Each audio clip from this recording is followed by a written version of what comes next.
ते मालकाच्या घरात झोपायचं, मालकाच्या घरातलं ताजं खायचं नाही, मालकाच्या घरातलं शिळं खायचं. आम्ही आता आमच्या दिंडीतली गावं आहेत, मी सारखं फिरायला जातो. फिरती असते सारखी कीर्तन, सकाळ दुपार संध्याकाळ, सकाळ दुपार संध्याकाळ. घरची बाग गरज नाही, त्याच्यामुळे हिंडावं लागते. फिरतो आपण. जुन्या म्हाताऱ्या बाई मला भेटते, भेटल्यानंतर मी विचारतो, काय आजीबाई कसं चाललंय? आजीबाई म्हणतात, काय नाही महाराज, अहो चांगलं एकदम ठणठणीत आहे. मग विचारतो, काय मग सून कशी सांभाळते तुम्हाला?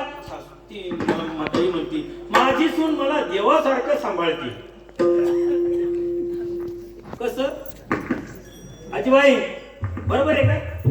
तुमची सून तुम्हाला देवासारखं सांभाळते ना? निम्म्या सासाचा गार झाल्या. म्हणले देवासारखं सांभाळते म्हणजे कसं काय शिवाजी?